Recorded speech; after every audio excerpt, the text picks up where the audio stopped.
Garde-toi, oublie l'Éternel. Alléluia. Amen.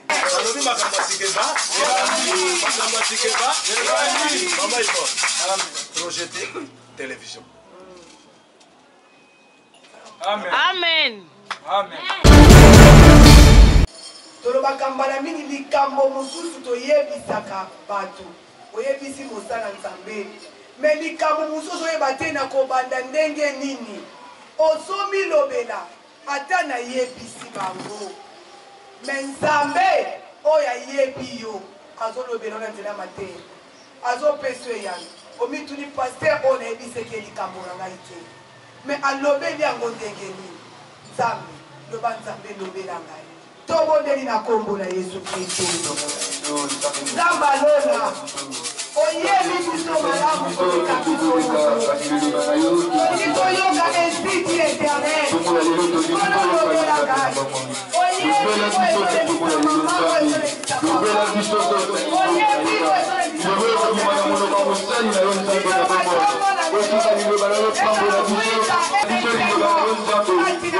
mama. Tobondeli bwe na kombo na Yesu. Oyo azali nkolo mpe mobikisi na biso. Merci Seigneur Jésus-Christ. Tobeteli nkolo maboko makasi, maboko makasi. Mpe tobeteli lomu na Nzambe. Tobeteli nkolo maboko makasi.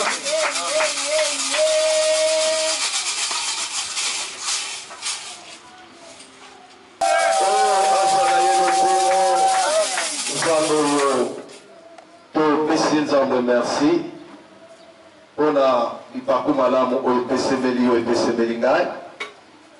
Et Nzambe a traversé Kinabiso depuis le 31. Tokotaki le premier. Et les deux Tozalaki Awa. Mais le deuxième dimanche, il y a premier mois, il y a janvier, il y a 2022. Et Nzamba sali biso ngolu toza na présence na ye yango tolobi azwa na ye lo akuma na ye parce que ye aza malamu. Amen, hein? Amen. 2022 nalingaki tolobela na ntina ete la terre promise et la reconnaissance envers Dieu. Tolobaki ete 2022 eza année ya ba bonne action envers à l'égard ya Nzambe na biso. Pour nous akosala ba bonne action envers son Dieu eza mutu oyo aza reconnaissant. C'est-à-dire mutu azo reconnaître à cause ya ba bienfait oyo Nzambe asala ye ne ezosala ki mutu asala ba bonne action. Et tozalaki na 2021 ezalaki losambo ya mutu nyonso. Nzambe esunga ngai, Nzambe nakatisa, Nzambe bikisa, Nzambe sala, Nzambe mimonisa. Ba oyo ayokaki me volonté na ye esengaki ete batika mokili oyo batikaki. Mais on a malgré Babolembo na biso, malgré nos erreurs, malgré nos iniquités, mais Dieu nous a fait grâce. Il y a qu'à traverser. Alors, la carte entre la terre promise et la reconnaissance envers Dieu, et la sous-terme, il y a les autres puni, tout ça, le garde-toi d'oublier l'Éternel. Alléluia. Garde-toi d'oublier l'Éternel.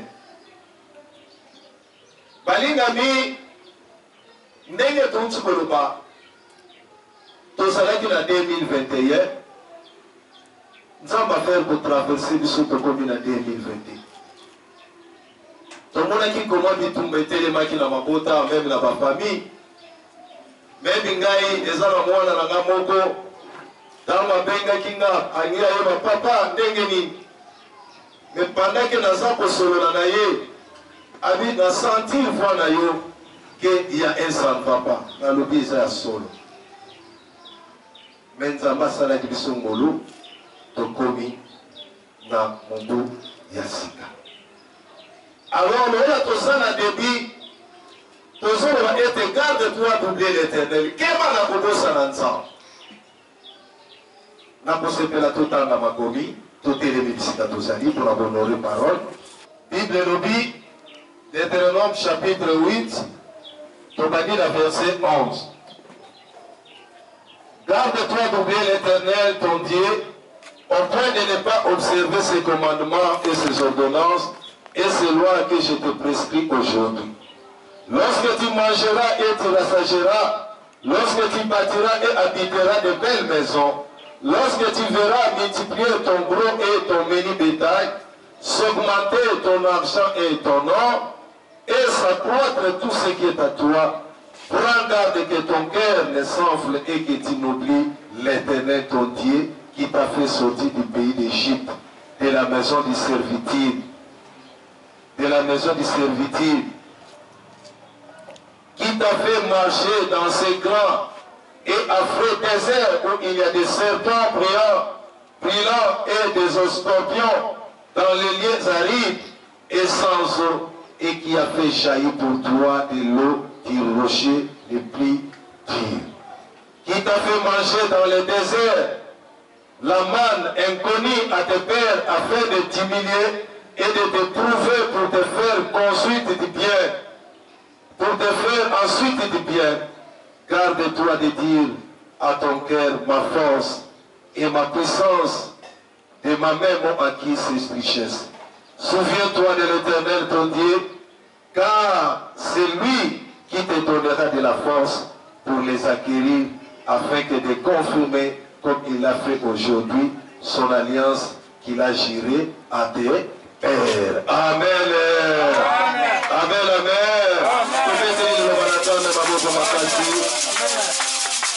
Seigneur, te faisons merci. Loba parce que nous entendons. Bien-aimé, et si vous avez ezali bana ya Israël. Dans Israël, akomaki mission ya Moïse ekomaki na suka. Bible lobi à cause ya erreur oyo peuple basalaki, alors Moïse atombokaki, abosanaki kolanda koloba na kimia ndenge nzamba ayebisaki ye, parce que motungisi elekaki makasi. Ntango bameli mai bapusani lisusu balobi lisusu bamela lisusu posa mai, nzamba alobaki nga na kotelema na nsima ya libanga, yo kozwa kaka bato na yo okobeta nde na bongo mai ekobima. Mais lokola Moïse azalaki mutu ya kanda, parce que babeki azalaki na langue facile te, azalaki likukuma. Alors Moïse abetaki nzete na kanda. Alors nzamba siliki alobi Moïse mai ebimaki nango, mais nzamba alobi na oyo yo sali mboka lelaka yango wana, mais yo okokota te. Et Moïse ntango akomi na suka ya mission na ye, nde abandi koyebisa bana Israël. Azoloba Israël, garde-toi d'oublier l'Éternel ton Dieu, au point de ne pas observer ses commandements, ses ordonnances, ses lois que je te prescris aujourd'hui. Alobi keba na kobosa na Yahweh nzambe, keba na kobosa na nzambe oyo, na kobosa na to na kotia pembeni, na koneglige maloba pe mibeko na nzambe oyo nga nazoyebisa yo lelo. Abi ete na mboka bozokende, na liboso bozokende, boyeba ete mboka wana bozokende kuna bokopambola, bokotonga bandako, bokolala na bandako ya malamu, bibwele na bino ya mike na ya minene ekobota, baor na bino ekose multiplier, argent do biloko nyonso ezali ekopesa mutu vie pour vivre malamu, ekosaugmenter pendant parcours na bino na mboka bozokende. Mais eloko kaka nazobisa bino, garde-toi d'oublier l'Éternel. Alléluia. Amen. Kema na kobosa na Yahweh nzambe. Tant qu'on a ma cambrona, et ton commis puissant, parce que ayebi que mutu soka commis na mbongo akomaka puissant. Mutu soka commis puissant, azalaka lisusu na contrôle te. Azomona surtout mbongo na ye, ndenge bakima tolobaka mutu mbongo basambaka na ye te. Mutu mbongo basambaka na ye te, mais mutu mbongo pe liboso na Nzambe akitaka. Alléluia. Akitaka balingami. Soka kosamba na yo te, mais devant Nzambe akosamba. Alors du bokeba na kobosa na Yawe Nzambe. Nzambe ya bimisaki bino na bowumbu na mboka na Egypte na misala ya makasi. Eza bino bozalaki kolela, eza bino bazalaki kobeta fimbu, eza bino batutangu bakomona na ndako ozolala nzoka nde ozolela, me Nzambe ayoka kolela na bino wana atina mowumbu na ye Moïse abimisa bino. Lelo nga Moïse terre promise nazokoma te à cause na bino, mais na motema malamu nazoloba na bino, gardez-vous de l'Éternel. Alléluia. Amen. Alléluia. Kema na kobosa na Yawe Nzambe. Tangu bokomona biloko na bino wana ekoya, tangu bokotonga ndako, tala yango nayebisaka bino, ngana yo tokokufa boye te. Ngana yo fo tosomba mapango. Faut pas bien gagner pe bayer, faut pas bien gagner pe bayeres. Est-ce que ça la maman mon pas se dit maman? Est-ce que la papa mon pas se dit maman? Ma on va somba on va fota ma rappel ko la yona na kaka mokili yango. Mokili yango ba bazali yango ba pale yo to sali. Nzamba pango la bango kaka ye wana na sote ya bino. Liloba yebisaka bango yango biso tozo yoka. Problème ezali likamula tangu na les secrets zali kobosa na Nzambe la vie na yo. Garde-toi d'oublier l'Éternel ton Dieu. Alors bitango komona qui t'a fait manger dans le désert la manne inconnue à tes pères, afin de t'humilier et de te prouver pour te faire ensuite du bien. Allez, c'est bino mal. Oh, papa na bino, c'était prévu balia. Mais à cause de l'incrédulité na bango, à cause de Bachaka Nzambe Mupanzi, à cause de bakomi na mbongo, bakosani komene vie à sanctification. Lelo batu boni, tamba sangi mbongo, azoto sanzambe. Soka komi na mbongo, tout est permis. Et comme tout est permis. Mais apôtre Paul a soumis que tout est permis, mais tout n'est pas utile. Alléluia. Amen. Tout est permis, mais tout n'est pas utile. C'est-à-dire que les Cambos sont permis, mais ceux qui n'ont pas bénéficié, nini. Alors ceux qui ont bénéficié, à quoi sert? Alors ceux qui ont la perdition. Alors ceux qui ont aussi sa dignité dans la à quoi sert? Abibo keba na kobosa na Yawe Nzambe.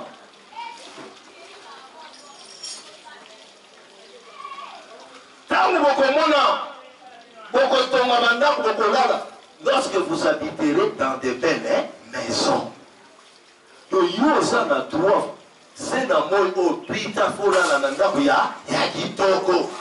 Oyo tango mvule zonoka olamuko binu na tongo lobi mvule bete ki yo kadite olali na pongi ya pied na tongo zotalo zoye bakaka kitu mabele bolaki eza teke bandako ya biso zoke lali obani yaka na pase wana kotoni tofundela bandako moko na libanda soko zotala ngoboye ndako monene balingami soki mvula kati bandi pa mwana na mwana luka pwena yo do oyo atie boso telemaka oyo avandi bo position donc bato bazomona tozofutala ndako ya monene mais na kati ntango mbula bandi mais awa bazoloba lorsque vous habiterez dans de belles maisons. Lorsque vous partirez, c'est-à-dire, belle maison, mais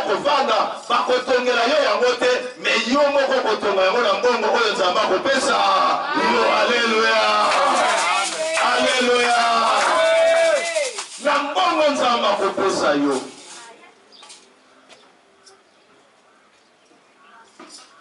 Mais la nyonso wana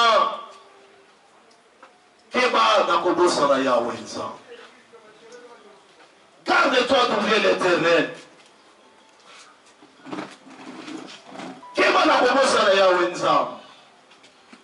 Nzambe oyo abimisaki yo na Egypte. Nzambe oyo alongolaki yo na mboka ya pasi ya minioko. Oyo yebaki te ke un jour yo kobonga. Oyo yebaki te est-ce que avenir na ngai kosala ndenge nini. Parce qu'avec 430 ans, 4 siècles et 30 ans, il y a esclavagisme dans l'Égypte. Espoir les alaki les sous-soutés. C'est-à-dire dans 4 générations, 3 générations sont la dit logique selon la Bible. C'est-à-dire 3 générations surtout et les gars, mais mayoka promesse wana, mais délivrance mamona yango. Mais ezana génération moko trouva grâce. Promesse wana et les kati. Et génération est trouvé grâce aux promesses et les gâtés que ça compris des alliés yonanga. Et c'est ça la mutation comprendre. Mais nous avons la tika li pour la mort accomplissement il y a pas promesse il y a alléluia. Il faut qu'on fasse la tika ba trace na scène moi. Ata la famille à papa, bato batika te, la famille à maman batika te, mais ngana solo ba akobanda we pa ina na ngai. Alléluia. Parce que la famille qui il y a promesse. Mais c'est que Ali, garde-toi d'oublier l'Éternel. Kebana kobosa na Yahweh nzambe. Garde-toi de dire à ton cœur, c'est ma force, la puissance de ma force, la puissance de ma main m'ont acquis ces choses. Souviens-toi de l'Éternel Dieu, car c'est lui qui te donne de la force pour les acquérir. Alléluia. Kanisa Yahweh nzambe, c'est-à-dire tant qu'on a okomi mutuna mbongo, oyeba nokomi renommé. Batu bazolanda yo na sima bazobelela yo mopao yo no leki bango ndenge flatterie ya bakino ezalaka azoya kaka po akangelo place meme na taxi ezade yo o leki bango na leki bango na nini loba kaka pesa nga 200 francs na kopesa yo na bandi na loba kelo bailo o leki bango ezade yo o boela bo mutu azosala makambo wana suka mutu pe moyakanga motema ezade abongo nzambe soko élevé yo adoré ndenge nini afuta yo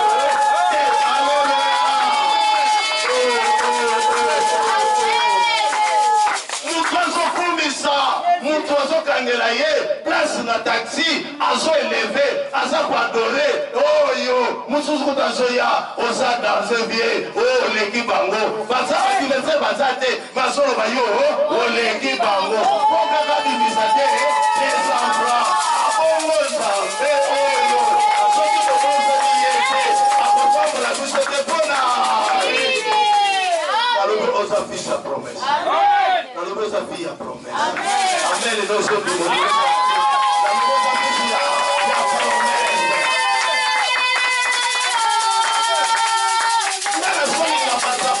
même na quartier oyo même na avenir oyo faut to bouleverser quartier oyo faut to bouleverser avenir oyo tango totelemi mpe tolobi tozali bana ya quartier oyo c'est possible avec Dieu. Mais secret ezali ke bakobosana nzambe abi ntango bokomona biloko na bino ekomi ebele okomi na mbongo mitema na bino elata lolendo te ya koloba ke na makasi na ngai nazwi biloko oyo kobosa na Yawe nzambe te kanisa bisika nzambe alokota yo kanisa oyo nzambe asalela yo kanisa kolamuna nzambe na vi na yo kanisa 5 ans passés 10 ans passés 3 ans passés eza yo te oyo soki otali ozoloba eske eza ngai ndenge nalobaki na mateya ya semaine problème eza nango kaka tozwa neti nakomi na biso ya bandal problème eza nango na bandal me lokola ngai na ye toza quartier mosusu moto aza na kasumbalesa basi babengi ye nokwe tata mwasi oyebi a toza na problème songolo moto akasumbalesa nde moto azobenga yo yaki ngandie siko likambo yango ekwei kuna balobi eza ndenge nini bano bazoyebisanga o likambo nini me nga na ye o me yo oza kuna bayebisi yo te natuna ndeko moko aye kose plaindre alobi papa na comprendre te natuni bandeko me bosali ya na bino bongo mpo na nini réponse elobi ye ata tolobi ezalaka sans effet alleluya ezalaka nango sans effet me nazoloba na saison oyo yaye kokoma avec effet balinga te kokoma avec effet tokotambola yo moko tozotambola na yesu yesu achangeaka identité alongola bango na bowumbu akomisa bango bato ya kana amema bango na terre promise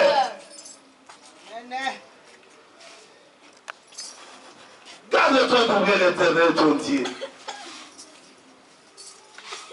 koloba teke na makasi na ngai nde nazwi makoki oyo kanisa bisika nzambe azwaki yo pourkui esengeli tokosana te ke nzambe wana asali ya minene tozotanga texte na biso totangaki na semaine tozozwa exode 19 exode chapitre 19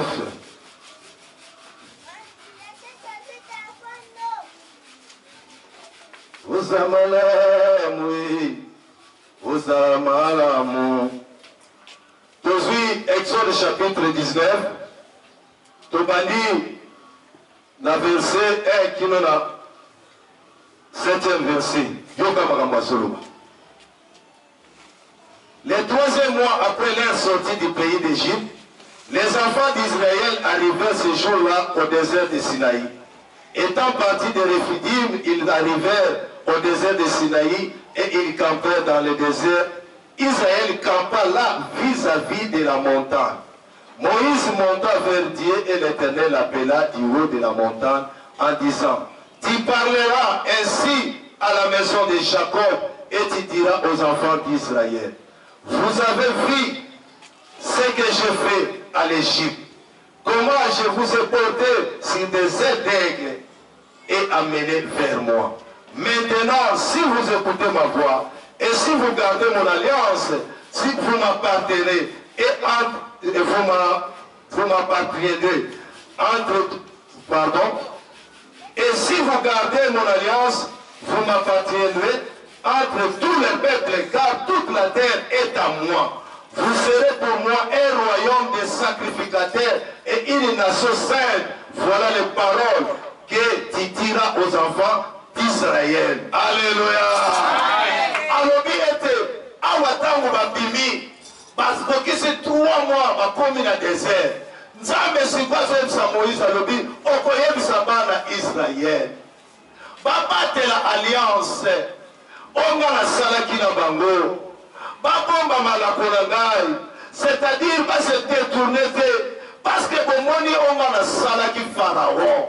Pharaon azali monguna oyo alingaka te ke yo konga. Pharaon azali monguna oyo alingaka te yo progresser na vie. Pharaon aza monguna oyo alingi te yo pe oswa. Pharaon aza monguna oyo ayokelaka yo jalousie. Pharaon aza monguna alobaka yo kuta eloko te. Pharaon nde moto ndenge wana. Me Nzambe na bolingo na ye alobi omonaki makambo nasalaki Pharaon po yoka kozala sauvé. Alléluia. Alléluia. Yamana tango ezokatisa keba na kobosana malako na ngai.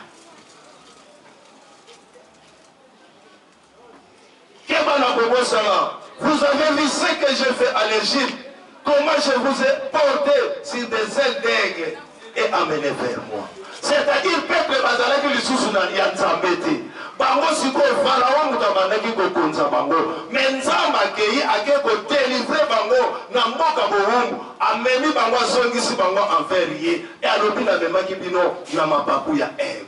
C'est-à-dire, aigle ezali ndeke oyo emataka plus haut. Donc, ndeke aigle ata bachasser soko lobi obeta. Otero aigle amataka. Masa se kozwa ye te. Abi bomoni comment nga namemaki bino. Yango nazoyebisa bino. Maintenant, si vous écoutez ma voix et si vous gardez mon alliance, vous m'appartiendrez. Ceux qui vont me battre là, boyokani na ngai, bokozala ya ngai. Pourquoi? Parce que ngai bino bozali ngai nazali Nzambe oyo aza Nzambe ya mokili nyonso. Entre tous les peuples, car toute la terre est à moi. C'est-à-dire, bino bokozala ya ngai parmi toutes les nations sur la terre. Pourquoi? Parce que ma belle zali ya ngai. Alors, mutasala ma belle soa le goza ya ye. Mutakoboya azate. Même la famille à papa bakoboya etali bango. Même la famille à maman bakoboya etali bango. Onza malobi kona yo yango kosala nini? Ekoko kisama. Alléluia. Alléluia. Alléluia. Oh Jésus. Comment nga namemi bino? Nasongisi bino envers nga. Biso tozalaki bandoki bazokonza bavi na biso. Maladie, problème, difficulté. Tozalaki na maboko ya tia. Na bafamille tobotama. Na bakutimi, na balie, na batradition. Et même qui vit na biso na difficulté. Et même qui va vivre la vie sur la difficulté. Mais Nzambe wana asali ete toko mayayi. Alléluia. Amen. Alléluia. Amen. Il est vivant. Il est ressuscité. Il est vivant. Et que la Nzambe ma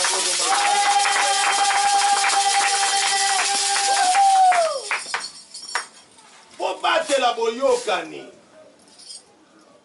Bien aimé 2022.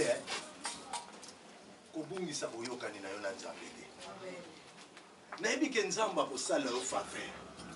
Nayebi ke Nzamba ko pambola yo. Na onyoso Nzamba ko salela yo. Motema na yo motema na nga elata lolendo te. Eza na ba titre académique te tokozwa yango. Eza na ba connaissance te. Eza na ba tupe ba yebana koleka yo nanga meti lelo baso trimbale. Mais muto aza na Nzambe même ata yebani na batu te Nzamba ko sala tuke oyebana. Mais muto yebani na batu te Nzamba lobi apoyo oyebana mwepo oyebana ezate. Amen. Yango Moïse azoloba gardez-vous d'oublier l'Éternel votre Dieu. Keba na kobosa na Yahweh Nzambe. Tangu boko somba, tangu boko tonga, tangu boko vlala na bandako ya kitoko. Tangu bipuele na bino, tangu commerce na yo ekofuluka okomi na ba dépôt koloba teke na makasi na nga to na mayele na nga nde nazwi biloko o. Kanisa bisika Nzamba lokotaki yo. Alléluia. Amen. Alléluia. Amen. Alléluia. Amen. Bisika Nzamba lokotaki yo nanga. Nzamba lokotaki yo nanga. Pourquoi? Nzamba lokotaki yo nanga.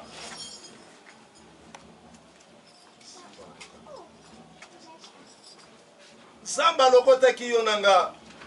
Oh, oh Jésus. Jésus, merci.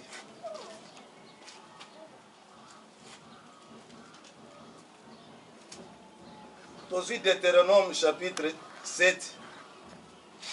Tozui Katobani na 6e verset. Car tu es un peuple saint, kuna na 19 alobi ete bokomi un royaume de sacrificateurs, c'est-à-dire bino bokomi banganga nzambe ya libota, c'est-à-dire na libota nganga nzambe lingi koloba nini yo ozoko appartenir na nzambe, c'est-à-dire soko lobi obuka mabolongo po na famille na yo nzamba kosala nini akoyoka. Alléluia. Bokomi bouche autorisée ya nzambe. Alléluia. Parce que nzamba yoka kane prière ya mutu nyonso. Mais nzamba yanolaka mutu nyonso.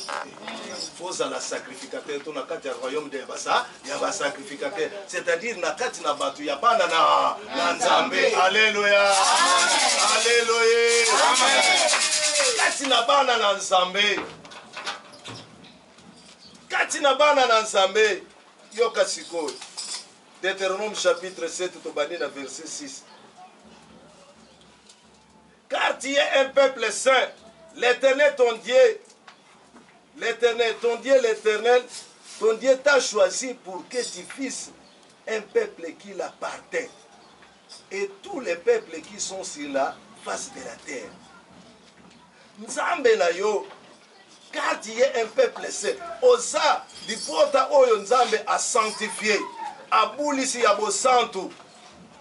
Pamba te Nzambe na yo, aponi yo, pote ozala libota oyo ya poni kati na se na mokili oyo, parmi mabota nyonso. Alléluia. Amen. Alléluia. Amen. Yoka, ce n'est point parce que vous surpassez en nombre tous les peuples que l'Éternel s'est attaché à vous. Et ça, c'est que Popino vous est belé. Yangone Nzamba yeko kangama na bino. Mais Nzamba kangami na bino parce que Nzamba lingi yo nanga. C'est-à-dire loko la lingi yo nanga to trouver grâce. Alléluia.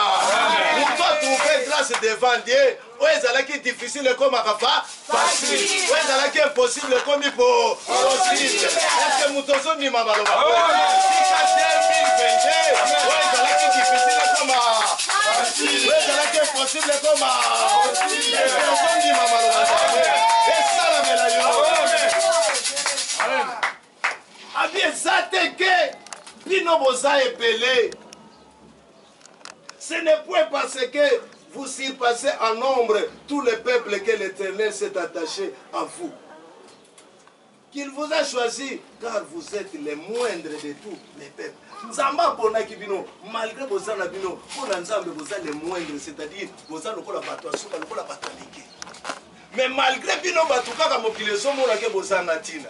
Yo mutu basomo na kaka ke ozana mutu pamba. Mais choix ya Nzambe, misu ya Nzambe uta na lola, ndenge kita emona Marie, oya zala na ye vierge, oya yeba mobali te, ma poni ekenga na kobota mana ye, misu ya Nzambe pe 2022 e poni pa ina.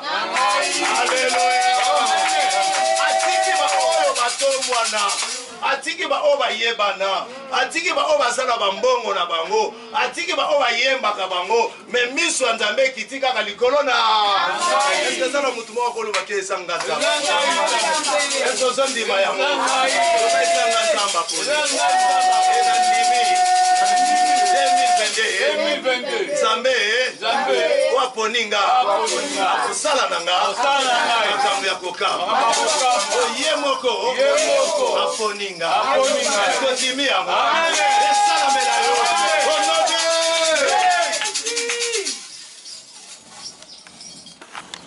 Ce n'est point parce que vous surpassez en nombre tous les peuples, mais parce que l'Éternel vous a aimé, parce qu'il a voulu tenir les serments qu'il avait fait à vos pères. L'Éternel vous a fait sortir par sa main puissante, vous a délivré de la maison de servitude, de la main de Pharaon, roi d'Égypte. Et ça, Nzamba poniyo, c'est-à-dire, moko na moko netoza, oza la promesse Nzamba sala. Il y a des promesses zala déjà avant la yotobotama. Mais il y a des fois des promesses qui sont à cause de l'Étamboli, il y a papa, il y a maman, à cause de grands-parents, mais il y a une génération, auto yebi Yesu a solo, Yesu a lobi que la promesse wana nyo se rata et pour s'accomplir na zela na. C'est ça la mutumwa son dimanche.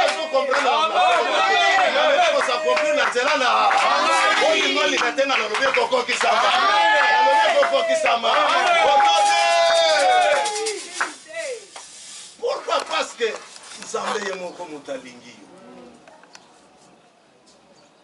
parce que Dieu nous a aimés. Or que la Bible nous dit, car Dieu a tant aimé les morts, qu'il a donné son Fils unique, afin que quiconque croit en lui ne périsse point, mais qu'il ait la vie éternelle. Jean 3, 16. Et ceux qui nzamba lingio, nzamba ponio, poko qui sa ba promesse, o erata na ba para, c'est-à-dire o lingo lingate na sena moi o koma mutu mo. Makolobela kombo na yo. Ezala na famille ya papa, ezala na famille ya mama, ezala na quartier, ezala na musala, ezala nisika ni musala zo sala. Ceux qui sont fixés ya nzambe koti balinga te le kate ya kate. Alléluia. Oh na sobonde la nzambe sala marabokaka. Amen. Na sobonde la nzambe ekokisama. Oh nzambe wana yoka yo. Nzambe wana mona yo. Amen. Alléluia.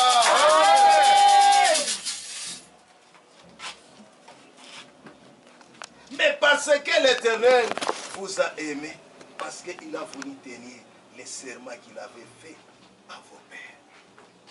Il y a des promesses que Nzamba Sala, uta ba parents na biso, uta ba koko na biso, mais ba promesse wana ekokisama te. Mais yo nanga soki tobateli alliance Nzambe tokomona makambo wana ekokisama. Ekokisama pourquoi? Parce que eza yo te mutoke kolinga Nzambe.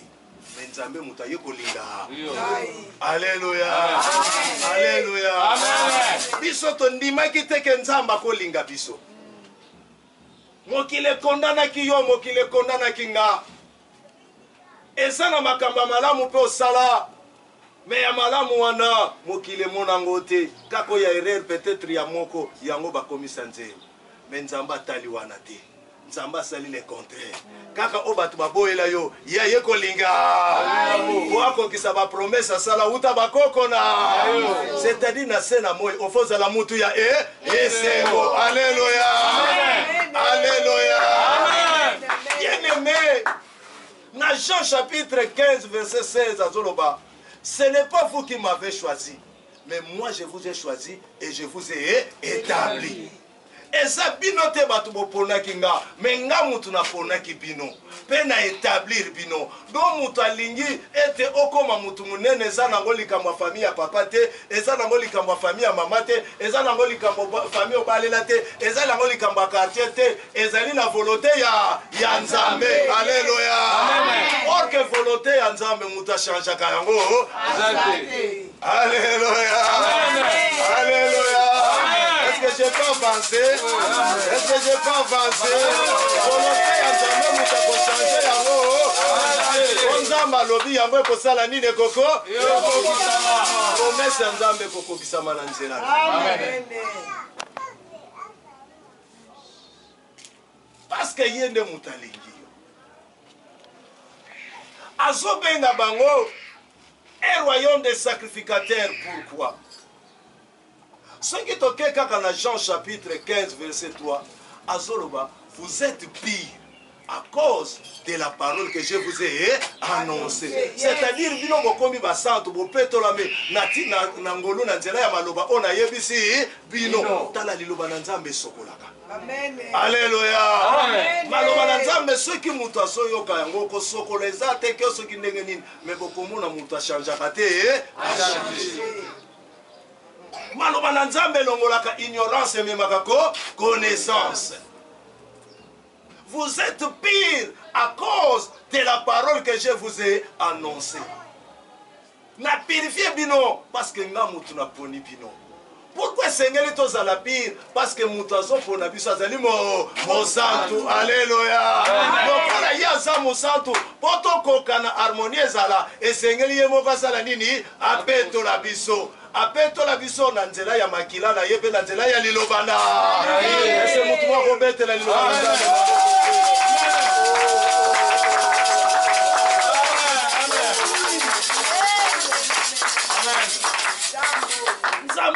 aponi yo na nga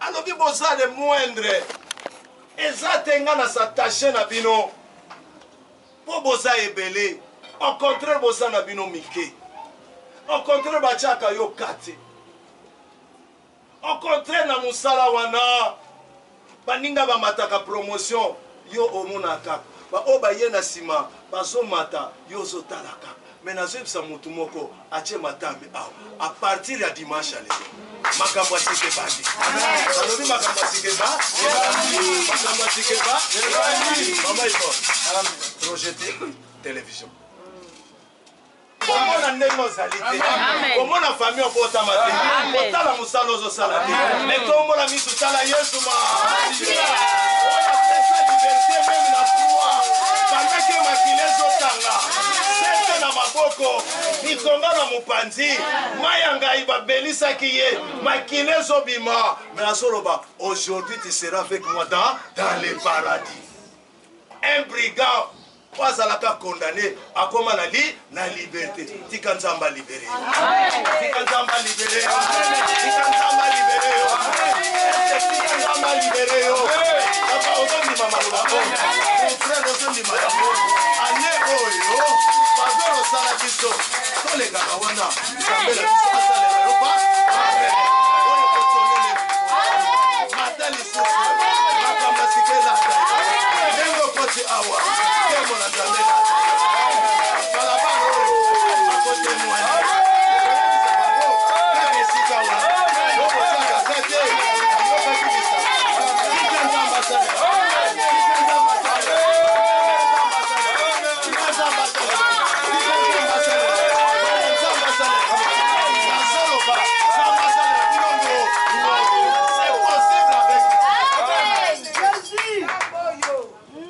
parce que ye moto alingi biso toza ebele baoyo baleki bazali meshwa na ye etombe kaka epai na yo na toswa diza mokili ezomona toza bato ya toza bato ya pamba na se na moi me liboso na nzambe oza motu ya mo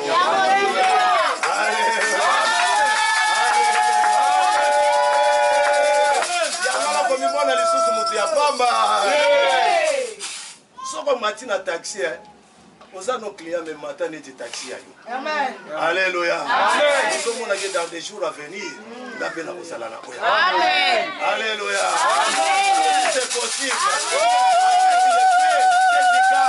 nzambe tozoteya ata nzambe ya multiplication kosimba nokisi te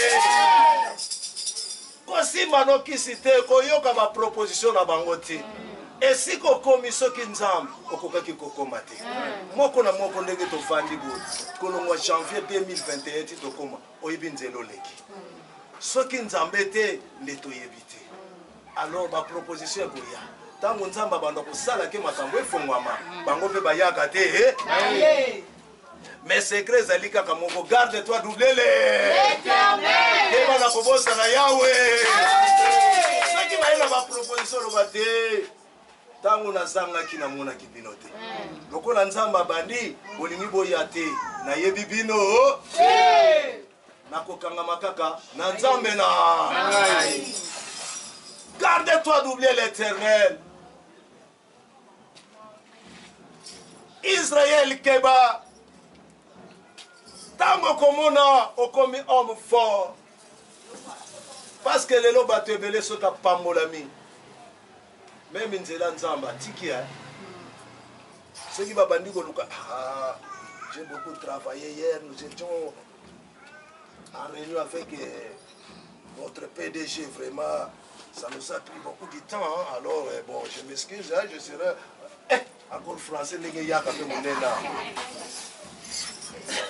balingami mais moto azoloba français ya milai nzela nzambe ekomi ya kotata bana eza ye nde moto abandaki afaki ti banda asi akomaki me nzambe ntango atomboli ye apesi nzambe yo nanga topesa nzambe mokongo ovi na yo eza na maboko ya nzambe o nzambe alobi mpo na yo moto akolongola yango alleluya o nzambe alobi na yo moto akochange yango bien aimé nazoyebisa bino secret moko oyebi na vie eza na temps fixé nzambe aprépara mpona moto nyonso mais avant temps fixé ya nzambe wana okoleka na baepreuve baepreuve wana ntango ekoya osede te kosede te na baepreuve wana meme balobi bandoki même ata famille ya papa obota bayobi oyo batata kulutu batata leki oyo batata bamama leki banani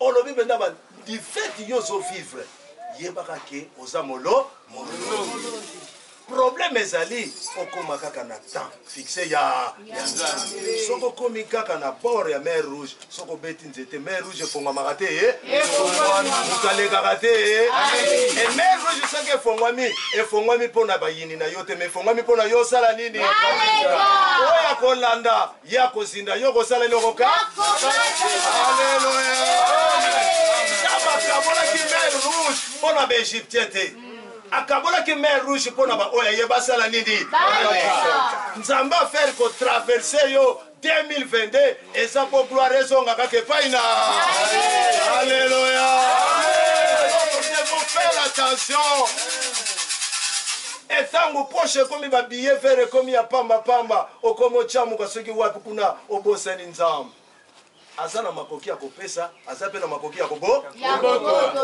alleluya alleluya mer rouge efongwamaka mpona baegyptien te mer rouge efongwamaka mpona baisraélite israélite ya lelo ezali yo na ngai soki moto alingi alanda yo na 2022 akombatre yo mer rouge ekosala nini alleluya alleluya alleluya alobi alanda yo amenase yo na 2022 mer rouge ekosala nini aza na matoi ya koyoka aza na motema ya kobomba na nzambe wana etela nzambe makobomba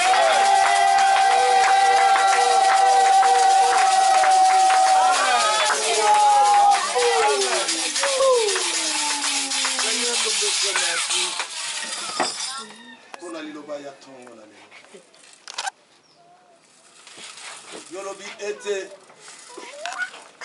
ce n'est pas nous qui t'avons choisi mais toi tu nous as choisi et tu nous as établis. Seigneur, c'est à cause de ton amour que tu as